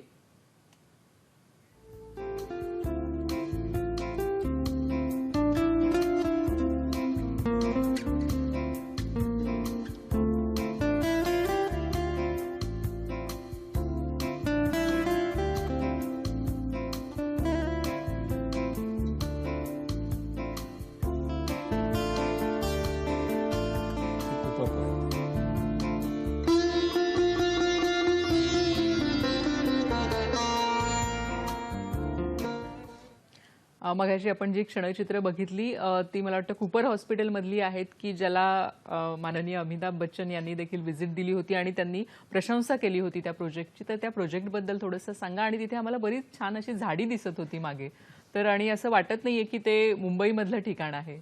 बरोबर आहे. आत्ताच म्हणजे आपण बघितलं असेल कूपर प्लांट जो आहे ज्या जागेवर आपण हिरवळ बघतात तो संपूर्ण बॅरल लँड होती म्हणजे त्याला डम्पिंग लँड एरिया असा होता. आणि तो जो डम्पिंग भाग होता तर त्याला ट्रान्सफॉर्म करण्याचं एक विडा उचलला आम्ही. म्हणजे ठरवलं, म्हणजे आपण हे करायचं. तर करायचं कसं, तर एक पैसा खर्च नाही करायचा बीएमसीच्या वतीनं. अच्छा. बीएमसी फक्त जागा देईल आणि लोकसभाच्या माध्यमातून ते करायचं. आणि म्हणून त्या भागामध्ये आम्ही काय केलं, ते आमच्याकडे झोपडपट्टी स्वच्छतेमध्ये जसं भादरनगर नावाचा एक एरिया आहे, बरं. त्या भागामध्ये एक श्रेयास्ता महिला बचत गट नावाचा एक महिलांचा बचत गट आहे. त्यांनी तो पूर्ण भाग झिरो गार्बेज केला होता. अच्छा. आणि झिरो गार्बेज केलं म्हणजे काय, त्यांची कंपोस्टिंग प्लांट बिन त्यांनी सगळं ऑपरेट केलं, सगळं झालं. मग त्यांना म्हटलं की तुम्ही ह्या ठिकाणी आपण एक पैसा बीएमसी काय देणार नाही, पण तुम्हाला ह्या ठिकाणी एक संधी मिळेल एखादी करण्याची, तुम्ही ह्या ठिकाणी सहभाग घ्याल का. तर त्यांनी येस म्हटलं. आणि म्हणून त्या श्री आस्था महिला बचत गटाच्या सहभागातून आणि कुपर हॉस्पिटलच्या असं जॉईंटली त्या ठिकाणी स्मार्ट वर्मी कंपोस्ट सिस्टीम नावाचं मॉडेल डेव्हलप केलं. ह्याच्यामधलं एक उल्लेखनीय असं जे आहे की गांडूळ जी आहेत, आपण जर गांडूळ खताचं जे बघितलं असेल तर गांडूळ धारेने चालतात. त्यामुळे धारेने चालली तर ती पीठच्या बाहेर येऊ शकतात. आणि म्हणून ह्या ठिकाणी आतमध्ये ग्रू सिस्टीम केलेली आहे की जे ग्रू डाऊनवर्ड असतात, की धारेने जरी चालले तरी आतल्यात गोलच्या गोल ती गांडूळ फिरू शकतील. दुसरा भाग आहे की डेली कचरा याच्यामध्ये येणार आहे. ओला कचरा जो डेली येणार आहे, जो नैसर्गिक कचरा जो आहे. आणि गावच्या ठिकाणी आपण बघितलं तर एकदा कचरा लोड करतो आणि मग 2 महिन्याच्या नंतर खत आपण गांडूळ खताचं ते आपण काढतो, चाळतो आणि गांडूळ वेगळी करतो आणि कंपोस्ट वेगळी करतो. याच्यामध्ये काय केलं आहे, ह्याला आपण पार्टिशन केलं आहे. पार्टिशनला गेटवे केलेले आहेत. त्या गेटवेमध्ये जेव्हा कंपोस्ट तयार होतं, गांडूळ खत तयार होतं, तेव्हा गांडूळ ऑटोमॅटिक इथली जागा सोडतात, दुसऱ्या कंपार्टमेंटमध्ये जातात. म्हणजे एका बाजूला आपण पाणी बंद करतो, खाणं बंद करतो, दुसऱ्या बाजूला पाणी चालू करतो, खाणं चालू करतो. त्यामुळे इकडची गांडूळ सगळी जी आहे ती दुसऱ्या कंपार्टमेंटला जातात. तिसरा भाग जो आहे की कचऱ्यामध्ये येणारा समजा कोबी आला किंवा फ्लावर आला, त्याची कॅलरिक व्हॅल्यू जास्त असते, हीट जास्त असते. अशा वेळी गांडुळांना इजा होऊ शकतं असं वाटतं. तर गांडूळ ऑटोमॅटिक तिथून शिफ्ट व्हायचे आहेत, तर त्या गेटवेमधून दुसऱ्या कंपार्टमेंटला शिफ्ट होऊ शकतात, असं त्याच्यामध्ये. तर चौथा भाग त्याच्यामध्ये आपण काय केलं आहे, त्याच्यामध्ये आपण जर बघितलं असं तर वर्मी वॉश, ते आपण 5 सेंटीमीटरपर्यंतचा जो हे टाकीसारखी रचना आतमध्ये असते. त्यामुळे ते पूर्ण आपण जर बघितलं असेल तर 10-15 दिवस पाणी जरी नाही आपण दिलं त्या ह्याला प्लांटला, तरी ते 5 सेंटीमीटर एवढा पाण्याचा थर कायम तिथे असतो. तो त्या पाण्याच्या ह्याच्यावर ते मेंटेन चांगल्या पद्धतीने राहतं. आणि त्याला एक जाळी असते वरती, त्यामुळे उंदीर जाऊ नयेत किंवा पक्षी जाऊ नयेत किंवा गांडूळ खाऊ नये, अशा प्रकारचं त्याच्यामध्ये हे केलं असतं. आणि मग ते खत तयार होतं. त्या खतावरती मग ही फळबाग फुलवली आहे लोकांना दाखवण्यासाठी. आज त्या फळबागेमध्ये बघितलं तर पपई बघता येतील, तुम्हाला चिकू बघता येतील, पेरू बघता येतील, त्याच्यात काजू बघता येतील, डाळिंब बघता येतील, अंजीर लागलेले बघता येतील, फळं लागलेली तिथे आहेत, केळीचे घड बघता येतील. असं सगळं त्या ठिकाणी फुलपाखरं, बटरफ्लाय गार्डन सगळं डेव्हलप झालं आहे. आता फुलपाखरं भरपूर येतात, पक्षी चांगले पक्षी, भारद्वाज सारखा पक्षी आता त्या कंपाऊंडमध्ये यायला लागले. म्हणजे ही बायोडायव्हर्सिटी ह्या निमित्ताने डेव्हलप होते. आणि मग लोक जेव्हा बघायला येतात ते एवढे इन्स्पायर होतात की आपल्याला हे चालू करायचं. आणि मग ह्याचं उदाहरण आपण ग्रीनफील्ड सोसायटी म्हणून अंधेरी ईस्टला एक सोसायटी आहे, त्यांनी ती प्रेरणा घेऊन त्यांच्या ठिकाणी ते चालू केलंय, छानपैकी गार्डन डेव्हलप केलंय, कंपोस्ट केलंय आणि ते प्रेरणा होते. आता SNDT विद्यापीठ आहे आपलं, झू का कॅम्पस आहे, तिथे हा प्लांट चालू झालेला आहे. आपण राणीची बाग आपण बघतोय, राणीच्या बागेतला दररोजचा 1000 किलो कचरा, म्हणजे 1 टन कचरा जो कमीत कमी हा डेली त्याचं प्रोसेसिंग केलं होतं, कंपोस्टिंग केलं, वर्मी कंपोस्ट केलं होतं. सेम प्लांट आहे, त्या सेम प्लांटच्या माध्यमातून रिप्लिकेट केला. अशी मुंबईमध्ये 20-25 ठिकाणी हे प्लांट चालू झालेले आहेत छानपैकी. नक्कीच. आणि मला वाटतं की जास्तीत जास्त संख्येने असे प्लांट्स प्रत्येक सोसायटीमध्ये जर सुरू झाले तर हा जो कचऱ्याचा जो प्रश्न आपल्याला भेडसावतो तो भेडसावणार नाही. सर, या सगळ्यामध्ये लोकसहभाग हा खूप महत्त्वाचा असतो, तर तुम्ही त्याबद्दल काय सांगाल की तुम्हाला लोकसहभाग मिळालेला आहे, आणखीही लोकसहभाग कसा वाढावा याबद्दल काय सांगाल? ग्रेट, चांगला प्रश्न आहे तुम्ही विचारला. तुम्हाला एक साधं आता उदाहरण देईन. आपल्याकडे वरळी भाग आहे, 197 नंबरचा प्रभाग आहे, तिथे नगरसेवक आहेत दत्ता नरवणकर म्हणून नगरसेवक आहेत. तर त्यांच्याकडे संपूर्ण जो आपण जिजामाता नगर, मरियम नगर, VP नगर अशा टाईपचा एक झोपडपट्टी पूर्ण भाग आहे. तर त्या भागाचा आम्ही अभ्यास केला की लोक त्या भागात कचरा नाल्यामध्ये टाकतात, काय करतात, काय करता येईल. तर त्या ठिकाणी पॉसिबिलिटी बघितली काय आहे. तर त्या ठिकाणी मस्जिद आहे, तर मस्जिदमध्ये प्रचार करता येईल का. तर सफाई आधा इमानवरती मस्जिदमधून प्रचार चालू केला. दुसरं नाल्यात कचरा पडू नये म्हणून त्या घरोघरी कचरा उचलण्याची सिस्टीम चालू करता येईल का. तर ती चालू केली त्या लोकल संस्थांच्या माध्यमातून. त्यामुळे तिथला 100% कचरा उचलण्याची सुविधा आम्ही दिली. तिसरा भाग, लोकांना एन्व्हायरमेंट चांगलं वाटलं पाहिजे, एम्बियन्स चांगला वाटला पाहिजे. शौचालय आहे, ते शौचालयाची एकदम चकाचक केली, नगरसेवक फंडातून त्याचे टायलीकरण लादीकरण करणं चालू केलं. त्याच्यानंतर पाण्याची सुविधा प्रॉपर आहे का नाही आहे ते बघितलं, त्याची सुविधा त्यांची व्यवस्था केली. त्याच्यानंतर आपण जर बघितलं तर कचऱ्याचे जे डंप टाकले जातात ते जे कचरा जमा होतो तो 24 तासात पूर्ण 1-2दा उचलला जाईल का, 2 वेळा साफसफाई केली जाईल का, हे सगळं बघितलं. आणि ओनरशिप लोकांना वाटलं पाहिजे की शहर माझं आहे, ही वस्ती माझी आहे. तर त्या दृष्टीने प्रयत्न केले गेले, तिथल्या कार्यकर्त्यांना इन्व्हॉल्व्ह केलं गेलं आणि खूप चांगल्या पद्धतीने सहभाग मिळाला. आता त्या दुसरा भाग जो आपल्याकडे नेहरूनगर झोपडपट्टी, आपण जर मिठीबाई कॉलेज मुंबई शहरात बघितलं, समोर एक नेहरूनगर नावाची मोठी झोपडपट्टी. त्या भागातला जवळजवळ आपण 54 क्युबिक मीटर कचरा हा रस्त्यावरती पडायचा. बरं. पूर्ण झोपड आतमध्ये तशी जागा नाही आणि डेन्स पॉप्युलेशन आहे. हां, हां. काय करता येईल? त्या भागातल्या अंगणवाडी सेविका आहेत, आमच्या CHV आहेत, कम्युनिटी हेल्थ व्हॉलंटियर्स आहेत, म्हणजे स्वच्छ मुंबई आमचे जे स्वयंसेवक आहेत, कार्यकर्ते आहेत, संस्था आहेत, लोकल नगरसेवक त्या भागातल्या रेणू हंस नगरसेवक आहेत, ह्या सगळ्यांचा सहभाग घेतला आणि मुंबई महापालिकेने जॉईंटली आम्ही हा पूर्ण प्रोग्राम केला. आज तुम्ही जाऊन बघू शकता की पूर्ण परिसर नेहरूनगर भाग तिथल्या आमच्या स्थानिक आमचं जो जेओ असतात त्या जेओच्या पुढाकारातून संपूर्ण चांगल्या पद्धतीने स्वच्छ करण्यात यश आलेलं आहे. अशा पद्धतीने लोकांमध्ये जाऊन लोकांचे बिहेवियर चेंज करण्यासाठी काय प्रयत्न करता येईल का त्याच्यावरती आमचा भर आहे आणि वी आर कमिटेड. आम्ही आमच्या आतमध्ये सुद्धा आम्ही बदल करतो, लोकांमध्ये बदल व्हावे याची अपेक्षा करतो. पण एक गोष्ट या ठिकाणी सांगेन की तुमचा सहभाग आम्हाला असा पाहिजे की तुम्ही एक तर फिजिकली तुम्ही श्रमदानाने येऊ शकता किंवा तुमचे जे काही कॉन्टॅक्ट असतील त्या कॉन्टॅक्टच्या माध्यमातून लोकांना तुम्ही सहभागी करू शकता किंवा तुमच्याकडे जे स्किल असेल की मी काय करू शकतो शहरासाठी, तुमच्याकडे जे स्किल असेल त्या स्किलच्या माध्यमातून तुम्ही ह्या विषयावरती लिहू शकता किंवा सहभाग देऊ शकता. एखादा समजा पथनाट्य तुम्ही लिहित असाल तर पथनाट्य तयार करा, एखाद्याला समजा ऍक्टिंग करू शकता, एखाद्याला लेख लिहायचा असेल वृत्तपत्र चांगला तर लेख लिहू शकता.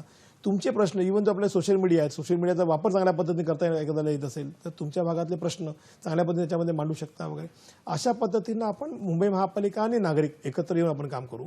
शेवटी कसं जसं माझं घर मी स्वच्छ ठेवतो तसं शहर सुद्धा माझं घर आहे ही एक भावना प्रत्येक करूया आणि आपण स्वच्छतेचा स्वर्ग ह्या मुंबई शहराला आपण बनवू शकतो का नक्की. ह्या पद्धतीचा आपण एक विचार करूया असं मला ह्या निमित्तानं सांगावं असं वाटतं. नक्कीच. स्वच्छता म्हणजेच आपण म्हणतो की cleanliness is next to godliness असं महात्मा गांधी यांनी म्हटलेलं आहे. आणि नक्कीच जेव्हा सगळा आपला परिसर स्वच्छ असतो तेव्हा आपल्यालाही तिथे अतिशय प्रसन्न असं वाटत असतं. त्यामुळे स्वच्छता ही खरं तर मूलभूत गोष्ट आहे आपल्या सगळ्यांसाठीच आणि त्याचं व्यवस्थापन कसं करायचं हे आज आपण आपल्या कार्यक्रमातून बघितलं. कसा वाटला आमचा कार्यक्रम हे जरूर कळवा. आपले अभिप्राय आमच्यासाठी नक्कीच महत्त्वाचे आहेत. वेगवेगळ्या माध्यमांमधून आपण आपले अभिप्राय आम्हाला कळवू शकता. माध्यमं बघून घेऊया कोणती आहेत. फेसबुकचं माध्यम आहे www.facebook.com/dd Sahyadri. Hello Sahyadri 20@gmail.com हे आमचं ईमेल ID आहे. www.youtube.com/dd सह्याद्री हे यूट्यूब चॅनल आहे. ह्याच्यावर आपण आमचे सगळे कार्यक्रम बघू शकता आणि ट्विटर हँडल आहे @dd सह्याद्री. आपले अभिप्राय नक्की आमच्यापर्यंत पोहोचवा. सर आपण इथे आलात आणि खूप छान मार्गदर्शन केलं, वेगवेगळे मुद्दे आमच्या सगळ्या दर्शकांशी शेअर केलेत, त्याबद्दल आमच्या संपूर्ण टीमतर्फे आपले मनापासून मी आभार मानते आणि आपल्या पुढच्या सगळ्या कार्याला मनापासून शुभेच्छा देते. धन्यवाद. आपण पुन्हा भेटूया पुढच्या कार्यक्रमात नवीन विषयासह. तोपर्यंत नमस्कार.